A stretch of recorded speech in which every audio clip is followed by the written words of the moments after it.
দেলোয়ার হোসেন সাইদ রাহিমাহুল্লাহর সেই কথা, বিড়ালের মতো 500 বছর বাঁচার চাইতে সিংহের মতো 1 ঘন্টা বাঁচতে চায়।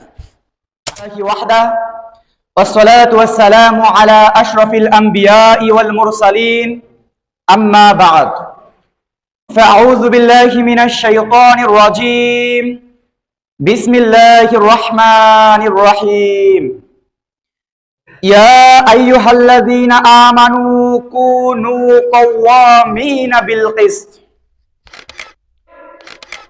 একজন মানুষ চাইলে সে সালাত পড়তে পারে, সাওম পালন করতে পারে, কিন্তু একজন মানুষ চাইলেই সে ন্যায়ের কথা বলতে পারে না। ন্যায়ের কথা বলতে হলে সাহসের প্রয়োজন, অর্থ সম্পদের প্রয়োজন নয়। ন্যায়ের কথা বলতে হলে সাহসের প্রয়োজন। মনে পড়ে গেল দেলোয়ার হোসেন সাইদ রাহিমাহুল্লাহর সেই কথা, বিড়ালের মতো 500 বছর বাঁচার চাইতে সিংহের মতো 1 ঘন্টা বাঁচতে চায়। তারা ছিলেন ন্যায়ের পক্ষে, তারা ছিলেন ন্যায়ের পক্ষে, অন্যায়ের বিপক্ষে তারা ছিলেন। আর যুগে যুগে যারাই এই ন্যায়ের কথা বলেছেন, সঠিক কথা বলেছেন, হকের কথা বলেছেন, তাদেরকেই জেলের মধ্যে ঢুকিয়ে দেওয়া হয়েছে, নির্মম অত্যাচার করা হয়েছে এবং নির্মম ভাবে এই দুনিয়া থেকে তাদেরকে বিদায় নিতে হয়েছে।